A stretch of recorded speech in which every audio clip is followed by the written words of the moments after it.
Welcome back to my channel and good morning po sa inyong lahat. At kung bago ka lang sa channel ko, syempre huwag kalimutang mag-subscribe para ikaw naman ay laging updated sa aking mga bagong videos.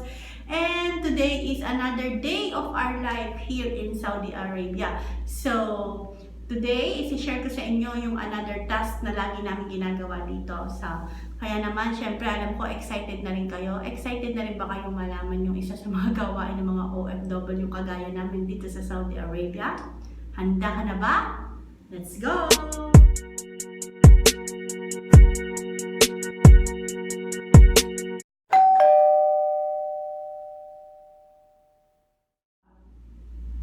As you can see nga, narito tayo sa loob ng bathroom dahil ito ang ating task for the day. So, isi-share ko sa inyo kung ano yung mga ginagamit namin panglinis dito sa bathroom. Kaya naman, ito, uumpisahan ko na sa mga panlinis. Oh. Ito ang Clorox 5-in-1 Dettol. Ito yung ginagamit namin panlinis ng mga floors para ma-disinfect ang mga germs. Ito, alam ko naman na i-share ko na to sa inyo, ang aming favorite na panglinis, ang Jeep, di ba? Ito kasi talagang napaka-helpful nito sa amin kasi konting stain lang natatanggal talaga nito. Kaya, Jeep, baka naman. At ito rin ang isa sa favorite naming panlinis. Ito ang Clorox, ito ang nilalagay namin sa bowl. Kasi, syempre, yung tubig kasi dito, madilaw. So, kailangan laging may ganito. So, every time matatapos kami maglinis ng bathroom, nasabunan namin siya. Bago kami umalis, nilalagyan namin ito. Tapos, nililipit namin yan overnight. The next day, saka namin siya babanlawan. Napakabilis magpaputi ng bowl nito. At ito yung magandang brand, Clorox. And ito, alam nyo, ito ay lagayan ng asin. Ito ay lagayan ng asin. Pero dahil malaki yung aming lagayan ng sabon na powder, kaya dito namin siya nilalagay. Yan. Ayan o. Oh. Kasi para siya ay easy to carry. Diba? Ibuburbur mo lang sa bowl at babrushin mo lang siya. At least hindi ka na mahihirapang magbuhat ng mga malalaking kasi dito pag nabili sila marami yan. So kaya dito namin nilalagay yung aming powder soap. At syempre pag natapos naman namin yung banyo, syempre nalinis na lahat, nasabon na, nalinis na mga salamin, ang bowl, nababada na, pati mga sahig, na brush na yan, nasabon na. Syempre bago ko isarado yung banyo, ini-sprayan ko din siya ng air freshener. Para naman mag-amoy. Ang paborito namin dito, yung citrus. Ito, oh. Yan. Ito, yan. Yan yung ini-spray ko pagkatapos kong maglinis ng banyo. Tapos, isasarado natin. Para mabango siya, diba? Siyempre, yung mga bata ay kailangan lagi tayong sure na malinis talaga yung ating banyo. Kasi, siyempre, alam niyo naman ang banyo, madali siyang kapitan ng mga germs, kaya yan yung mga ginagamit namin panlinis dito. So guys, umpisa na natin yung paglilinis ha. Let's go!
So, yan guys, natapos na natin linisin yung bathroom. Tutuyuin na lang natin tong salamin kasi syempre para walang patsa-patsa. So, punasan lang natin yung salamin.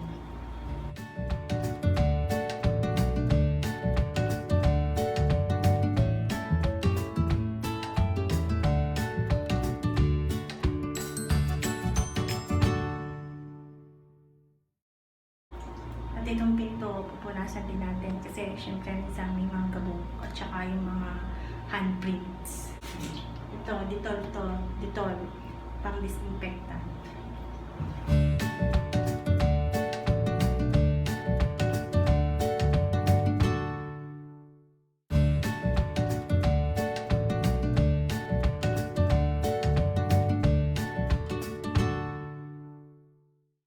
Yan guys, napunasan na natin yung mga salamin at natuyo na rin natin yung lababo. So, tutuyuin naman natin yung sahig.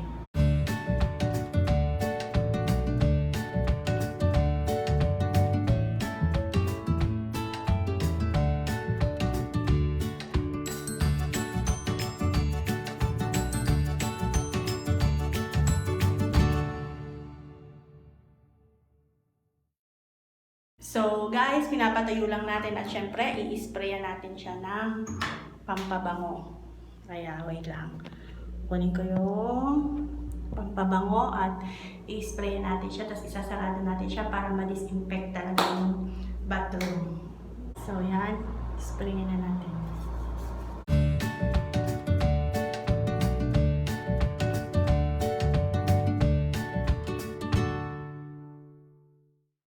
So, yan guys, na-spray na natin yung bathroom at kung naaamoy nyo, diba, sobrang bango. Sobrang bango talaga ng ini-spray namin yan. Amoy citrus. Kasi gusto ng mga bata yung amoy citrus. Diba, parang amoy lemon, amoy fruits. Yun ang gusto ng mga bata, yung matamis ang amoy. At yan nga guys, tapos na tayo maglinis ng banyo. Kitang-kita nyo, di ba? Ang liwanag na ng ating banyo. Bathroom tour ko kayo. Di ba? May bathroom tour na naman po tayo. So ito-tour ko na kayo sa aming banyo. At yan, nag-umpisa tayo dyan. Ito, napunasan ko na din yan. Yan, may tissue pa tayo dyan. Siyempre, may picture pa tayo. Kailangan sa trash can. Tinatapon yung mga basura. At syempre, ito yung ating bowl. Kahit ikuin nyo, wala na yung kagabok-gabok. At syempre, yan. Nababala na natin yan ng Clorox. Yung favorite namin pambabad. So yan, kita-kita nyo.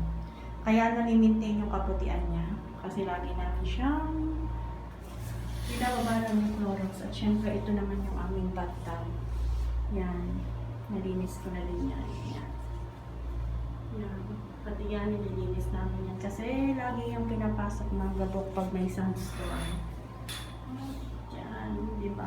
Ang cute naman ng aming shower curtain. Kita-kita niyo ba yung shower curtain namin? Sobrang cute. Yan po ay from IKEA. At ito yung aming mirror. Yan. Hi guys! Malinis na malinis sa tingnan. Wala na siyang patsa. At ito, kita-kita niyo. Kahit hawakan nyo, wala na kayong maipugabog. At syempre, ito ang ating pinto. Yan, malinis na din yan, guys. Diba? Ganyan talaga kami. At yan, syempre, may label pa tayo dyan. Toilet. Diba, cute? Yan na yung kabuuan ng ating bathroom. Yan, diba? Linis na. Natutuwa na yung mga batang mag-bathroom dyan. And so, that's it for today, guys. At bago tayo magpaalam, may magsha-shoutout muna ako, no? Kasi syempre may nagpapa-shoutout po sa atin from Oman. Barista Kaloy, hello po. At syempre, Katena Family from Bagong Sikat, hello po. Salamat po sa panonood. At yan nga, guys. Nakita nyo na ang aming bathroom. Diba? Ang linis ng aming bathroom at ang cute ng aming bathroom, diba? Kasi syempre siya po ay bathroom para sa mga children's. It's the children's bathroom. So that's it for today. At sana ay nag-enjoy kayo at natapos na naman yung ating one day life here in Saudi Arabia. At sana nga ay nakakuha kayo ng mga tips kung paano maglinis ng banyo at kung ano yung mga ginagamit namin panglinis ng banyo. I'm sure na iyon ay magiging very helpful din sa inyo kasi kagaya sa amin sila ay very helpful. Talagang napapabilis yung paglilinis namin pag yan yung ginagamit namin. So, salamat sa inyong panonood at laging pagsama dito sa amin sa Saudi Arabia. Sana ay wag kayong magsawa at enjoy lang tayo, enjoy our lives. Don't forget to like, share, and subscribe to my channel, BRIGITES Vlog, and hit the bell button so you will be notified on my next video. So, God bless everyone! Masalama! Bye!